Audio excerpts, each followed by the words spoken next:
दोस्तों, सुंदरम इंस्टीट्यूट के इस यूट्यूब चैनल पर मैं दिलीप शर्मा एक बार फिर से आप सभी का स्वागत करता हूं। आज मैं आप सभी के लिए भारत की सबसे प्राचीन और उन्नत सभ्यता के बारे में एक बहुत ही बढ़िया वीडियो लेकर आया हूं।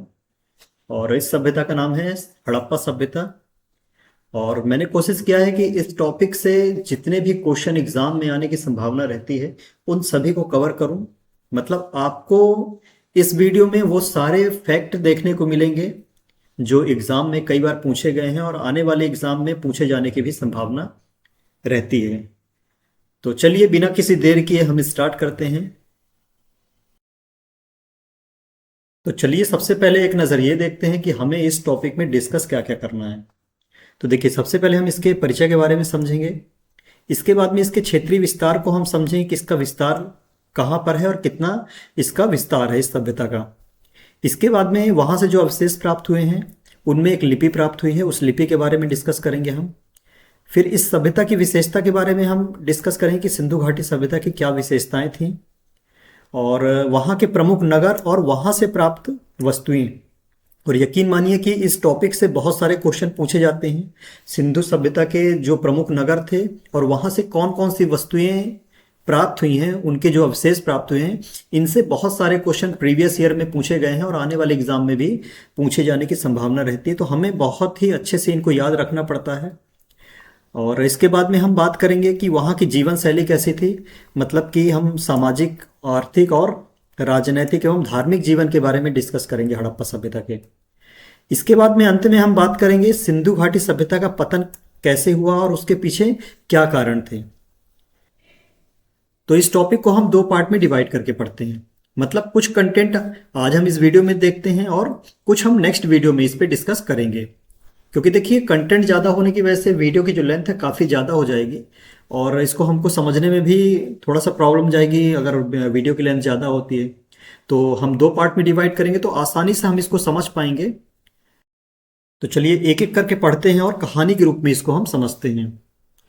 तो देखिए, भारत की सबसे प्राचीन सभ्यताओं में से एक हड़प्पा सभ्यता एक शहरी सभ्यता थी।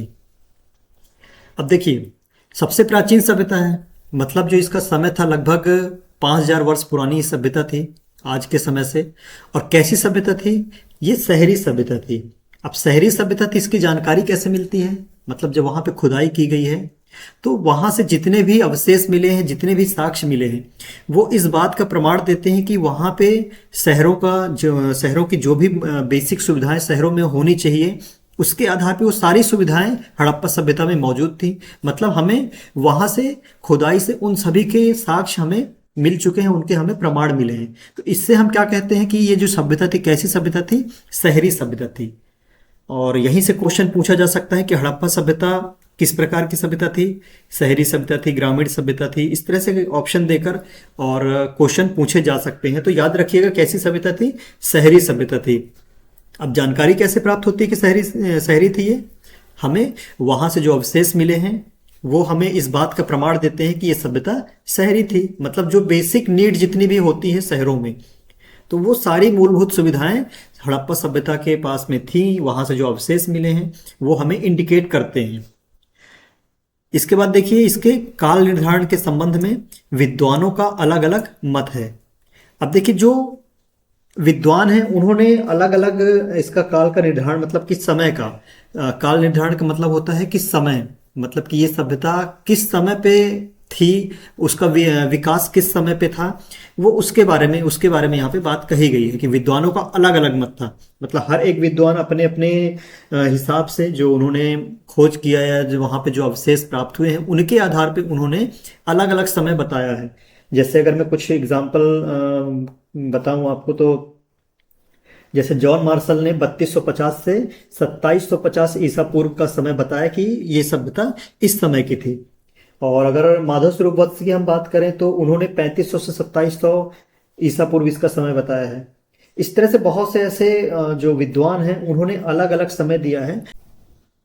परंतु C14 के आधार पर 2500 ईसा पूर्व से 1750 ईसा पूर्व सर्वमान्य तिथि माना जाता है। अब देखिए, सबसे पहले समझते हैं कि C14 है क्या। तो देखिए, C14 क्या है? C14 रेडियो एक्टिव आइसोटोप है। मतलब जितनी भी पुरानी वस्तुएं हैं, फिर चाहे वो लकड़ी हो, हड्डी हो, कपड़ा हो या कोई बीज हो, उन सभी की उम्र को जानने के लिए इस विधि का उपयोग किया जाता है। मतलब कार्बन डेटिंग सिस्टम भी कहते हैं हम इसको। और इसके जो इसमें मतलब ये देखा जाता है कि कार्बन की मात्रा इन वस्तुओं पे, जितनी भी प्राचीन वस्तुएं हैं उनमें कार्बन की मात्रा कितनी है। अब जितनी ही कम उसमें कार्बन की मात्रा होगी उतनी ही पुरानी वो वस्तु होगी। तो इस आधार पे जब वहाँ पे जो जितनी भी वस्तुएं प्राप्त हुई थी हड़प्पा पे, हड़प्पा सभ्यता की, तो जितने भी अवशेष प्राप्त हुए थे उन पे C14 के आधार पे उनकी जो तिथि को निर्धारित किया गया वो 2500 ईसा पूर्व से 1750 ईसा पूर्व निर्धारित किया गया है। अब देखिए बहुत सारी ऐसी बुक हैं जहां पर आपको ये जो तिथि है वो 2350 से 1750 भी देखने को मिल सकती है।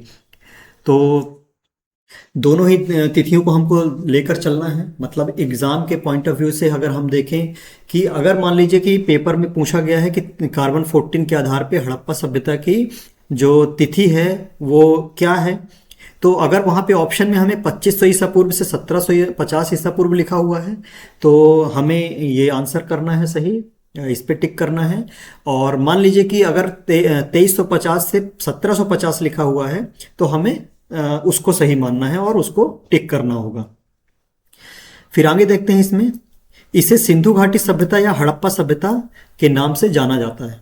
अब देखिए सिंधु घाटी क्यों जाना जाता है नाम से, क्योंकि सबसे पहले अगर इसमें जो अवशेष मिले थे वो सिंधु नदी के किनारे मिले थे, तो सिंधु घाटी सभ्यता कहा जाता है इसे।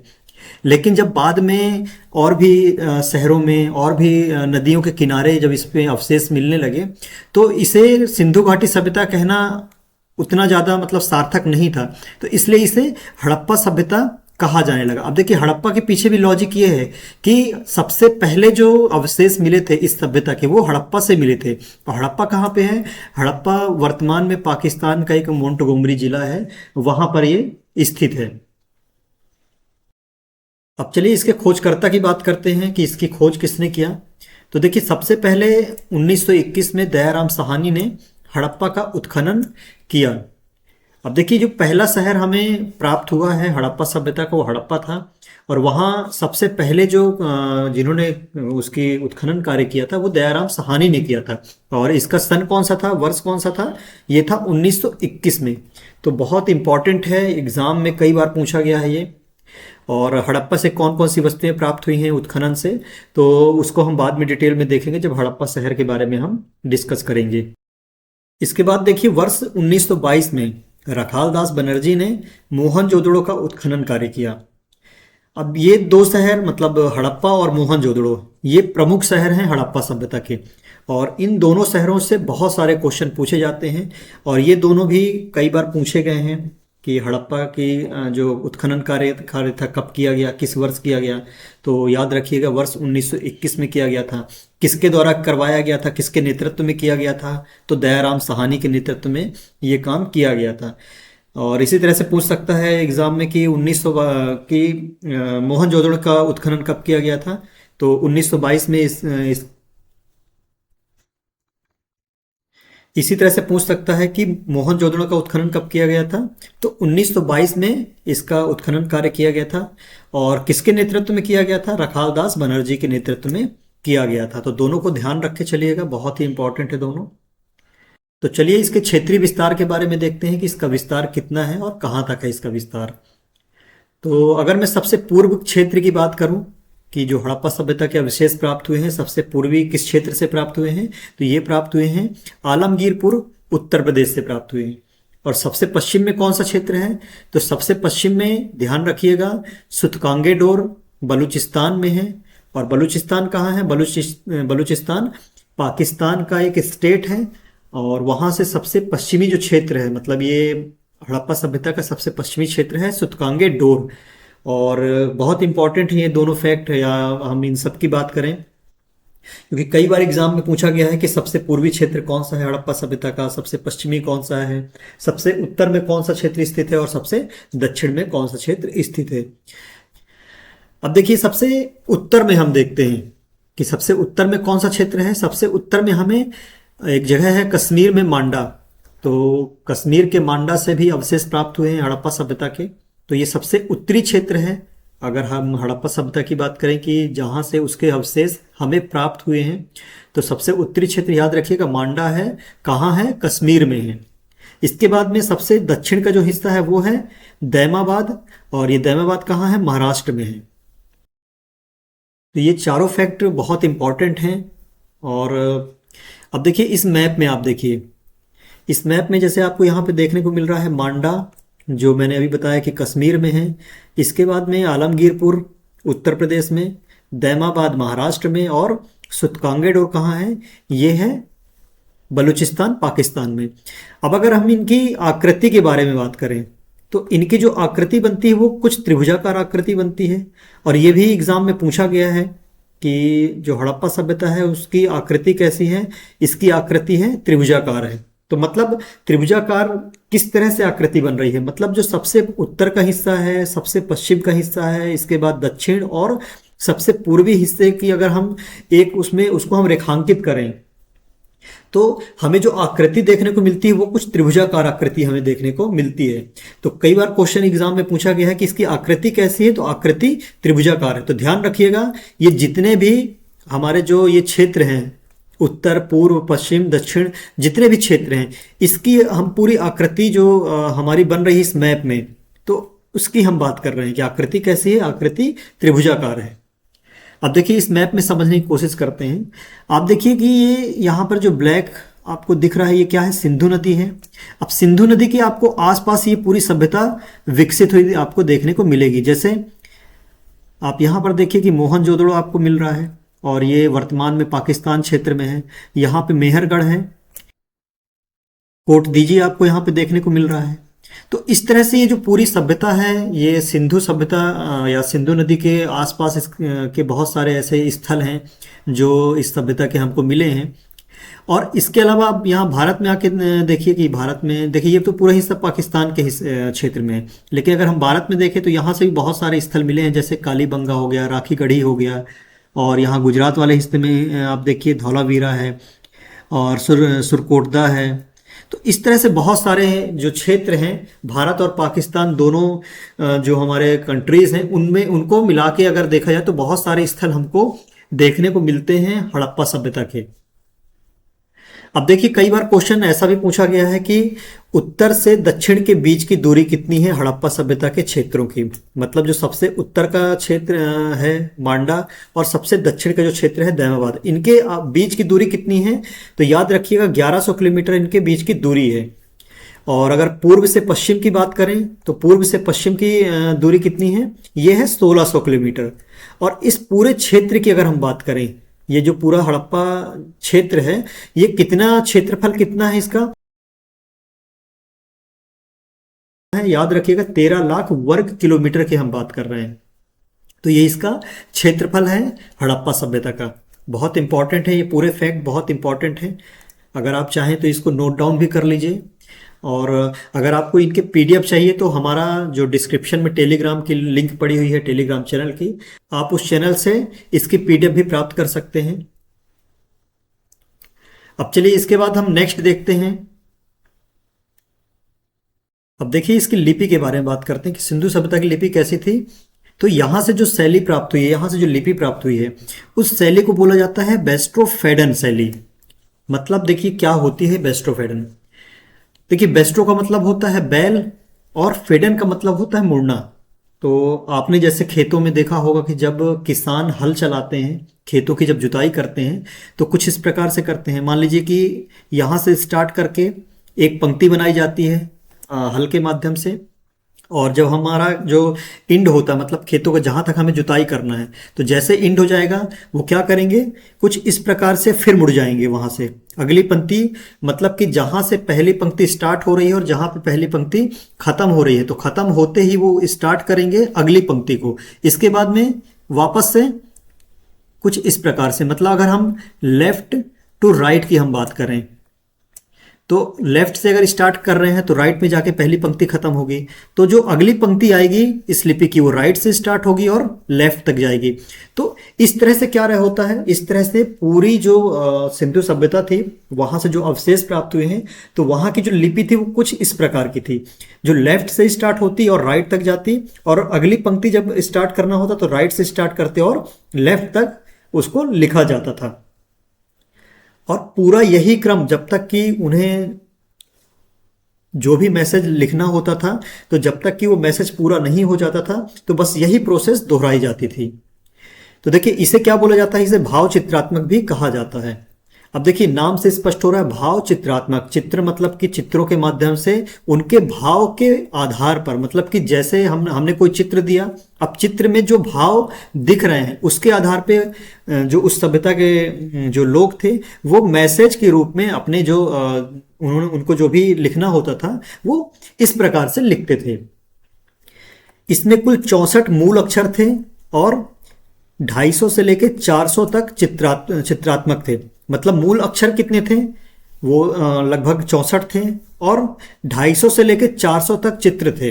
तो मतलब चित्रों के माध्यम से अक्षरों के कुछ मूल अक्षर थे, उनके माध्यम से ये जो लिपि थी वहाँ पे मैसेज लिख के छोड़े जाते थे या रखे जाते थे, या उनका जो भी काम काज होता था उसको इस माध्यम से वो लिखित रूप में करते थे। अब देखिए चित्र के रूप में लिखा हर अक्षर, अब अगर हम बात करें चित्र के रूप में तो लिखा हर अक्षर किसी ध्वनि, वस्तु या भाव का सूचक होता था। मतलब अगर हमने इसे भाव चित्रात्मक कहा गया है तो उसमें लिखा हुआ हर अक्षर वो या तो किसी ध्वनि का या किसी वस्तु का या किसी भाव का सूचक होता था। अब आप यहाँ पे देखिए इस इमेज में ये सिंधु सभ्यता से ही जो अवशेष प्राप्त हुए हैं वहीं से ये लिपि प्राप्त हुई है। तो इस लिपि में आप देखिए कि जैसे मछली का चित्र आपको देखने को मिल रहा है और कुछ अक्षर देखने को मिल रहे हैं, तो ये उनके मैसेज थे। और इसमें भी आप देखेंगे कि कुछ इसी प्रकार के मैसेज दिए गए हैं। तो ये लिपि थी वहाँ की। यहाँ पे आप अक्षर देखेंगे, यहाँ पे कुछ अक्षर लिखे गए हैं। तो इस प्रकार की जो लिपि थी वो सिंधु सभ्यता से मिली है। याद रखिएगा कैसी लिपि मिली थी, इसका नाम क्या था, बेस्ट्रोफेडन थी। तो अगर पेपर में पूछा जाता है कि शैली का नाम क्या था तो बेस्ट्रोफेडन थी। कैसे लिखी जाती थी, लेफ्ट से राइट और राइट से लेफ्ट लिखी जाती थी। चलिए इसके बाद नेक्स्ट देखते हैं। तो चलिए इसके विशेषताओं के बारे में समझते हैं कि सिंधु सभ्यता की विशेषताएं क्या थी। तो देखिए सबसे जो इसकी प्रमुख विशेषता वो क्या थी, नगर नियोजन। मतलब वहाँ के जो नगर थे वो बहुत ही व्यवस्थित ढंग से बनाए गए थे।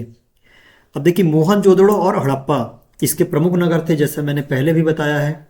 अब नगर दो मुख्य भागों में विभाजित थे। अब दो मुख्य भाग कौन से थे, तो देखिए जो पश्चिम की ओर ऊंचा दुर्ग था और पूर्व की ओर नगर का निचला विस्तार था। तो अगर मैं आपको समझाने की कोशिश करूं यहाँ पे, तो देखिए मान लीजिए कि ये पूर्व से पश्चिम का विस्तार है और कुछ इस प्रकार से हम मानते हैं कि यहाँ पे ऊंचा दुर्ग रहा होगा। और जो निचला विस्तार है मतलब जो वहाँ के जो सिविलियंस रहते थे, वहाँ के जो नागरिक रहते थे वो पूर्वी क्षेत्र में या पूर्वी विस्तार में वो रहते थे। लेकिन जो पश्चिम का जो क्षेत्र था वो कैसा था, वहाँ पे ऊंचा दुर्ग पाया जाता। अब दुर्ग मतलब क्या होता है, देखिए दुर्ग का मतलब होता है किला। तो मतलब पश्चिम में जो वहाँ पे अधिकतर नगर पाए गए हैं वहाँ पे आप देखेंगे कि पश्चिम में एक किला पाया गया है और जो पूर्वी जो क्षेत्र था वो नगर का जो उसका विस्तार था जहाँ पे आम जनता निवास करती थी। इसके बाद इसकी दूसरी विशेषता है इसके भवन।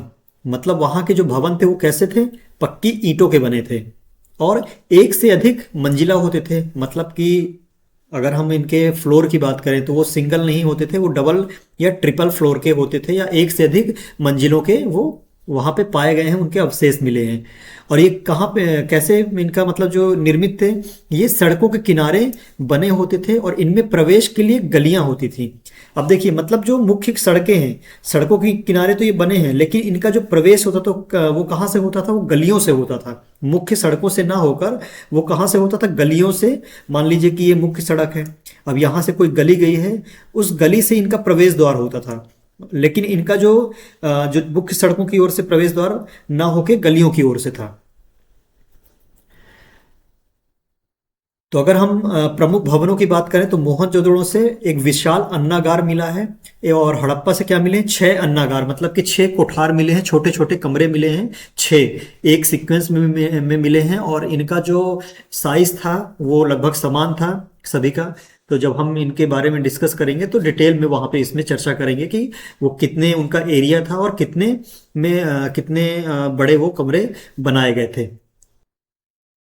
इसके बाद देखिए विशाल स्नानागार, मतलब कि मोहनजोदड़ो से एक स्नानागार मिला है। और काफी महत्वपूर्ण था ये स्नानागार जो था, मतलब वो काफी महत्वपूर्ण स्थल माना जाता है मोहनजोदड़ो का। और इसका जो लंबाई थी वो 11.88 मीटर, मतलब 11.88 मीटर लंबाई थी।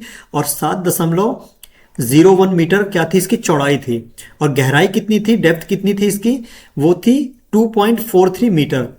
तो ये जो मोहनजोदड़ो से एक स्नानागार मिला है जहाँ पर धार्मिक अनुष्ठान जब होते थे तो वहाँ पे स्नान के लिए उसको बनाया गया था।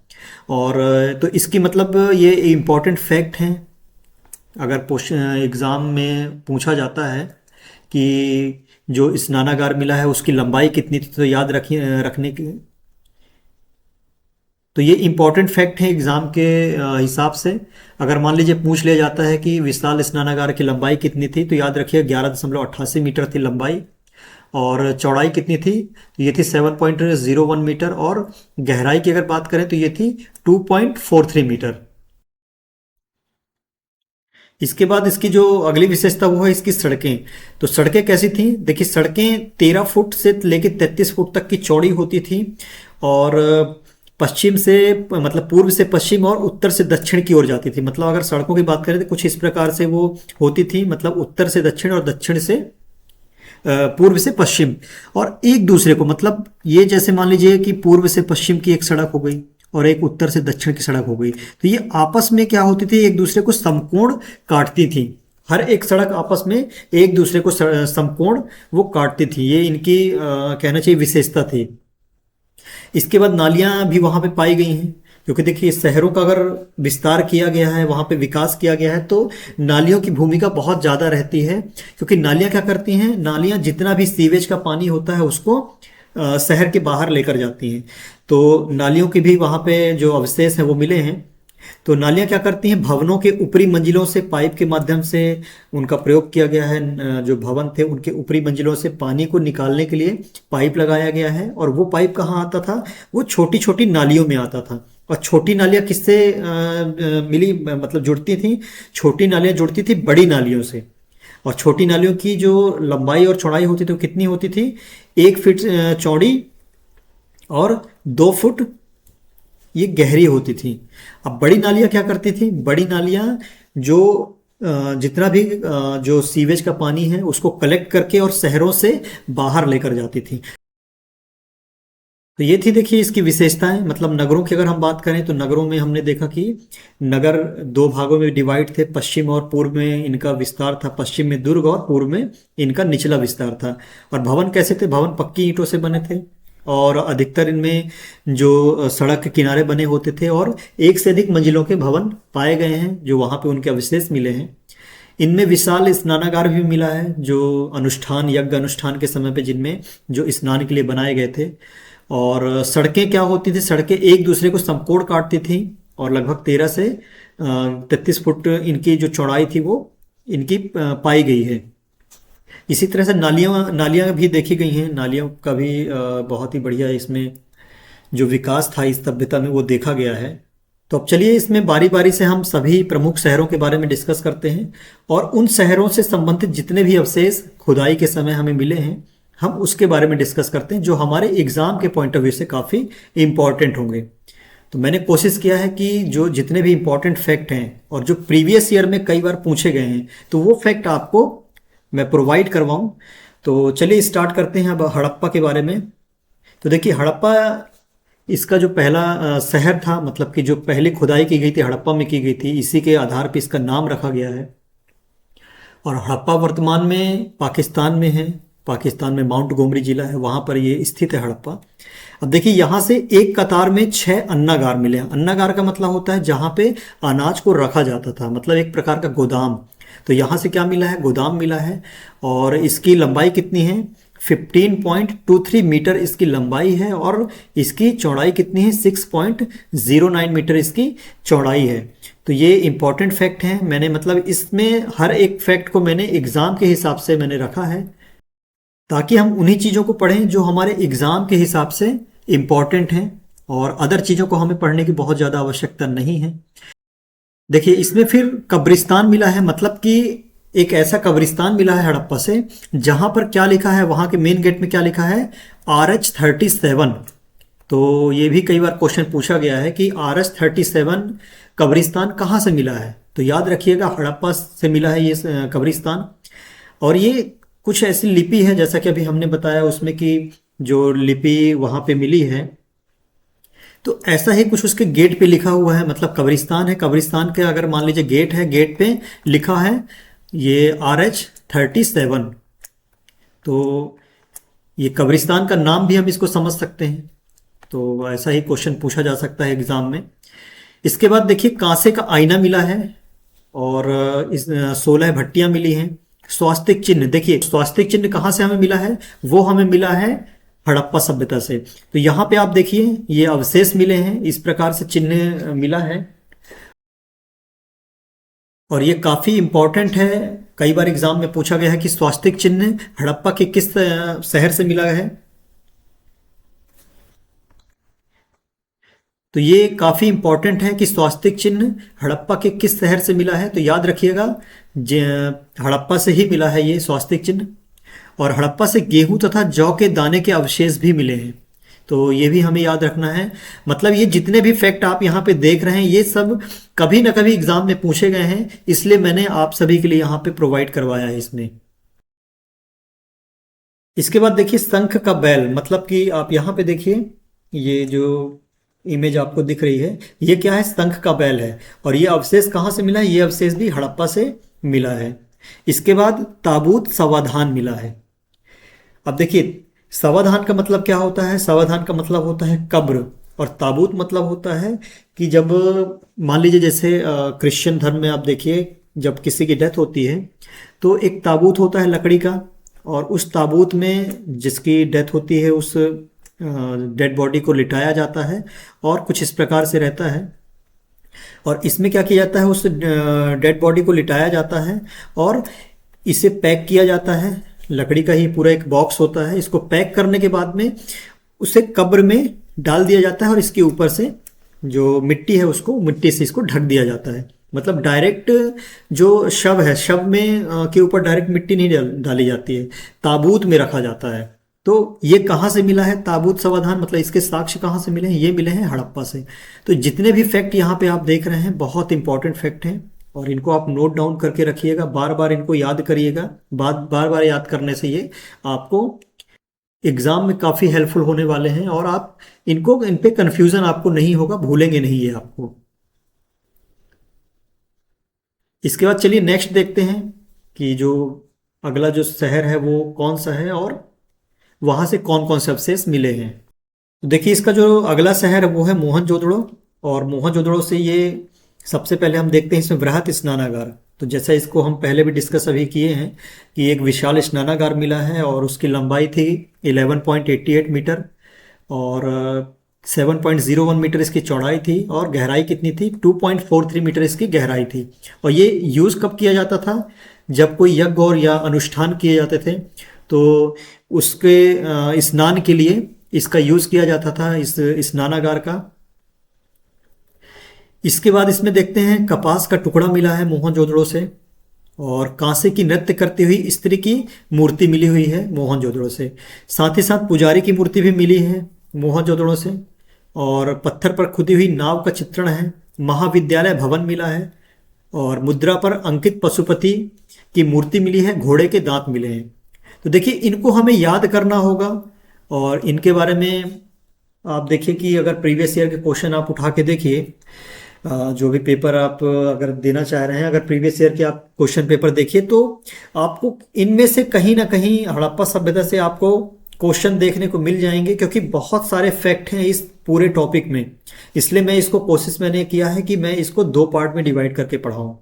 तो आज हम केवल इतना ही पढ़ेंगे, मोहनजोदड़ो तक हमने अभी देखा है, और इसके बाद बाकी इसके प्रमुख जो नगर बचे हुए हैं और वहाँ से कौन कौन सी चीज़ें प्रमुख हैं, इम्पॉर्टेंट हैं हमारे एग्ज़ाम के लिए, तो वो हम देखेंगे। तो नेक्स्ट वीडियो में हम फिर से एक बार मिलते हैं आप सभी के लिए। तो अगर अभी तक आपने चैनल को सब्सक्राइब नहीं किया है तो चैनल को सब्सक्राइब ज़रूर करें और बेल आइकन प्रेस करें, क्योंकि हम लगातार आप सभी के लिए इस तरह के कंटेंट प्रोवाइड करवाते रहेंगे। वीडियोस को लाइक करें, शेयर करें और हमें कमेंट करके ज़रूर बताएं कि हमारे वीडियोस आप सभी को कैसे लग रहे हैं। वीडियो को अंत तक देखने के लिए आप सभी का बहुत बहुत धन्यवाद। मिलते हैं फिर एक और नए वीडियो के साथ में। इसका जो सेकंड पार्ट है उसमें हम और भी जितने प्रमुख शहर हैं उनको हम डिस्कस करने वाले हैं।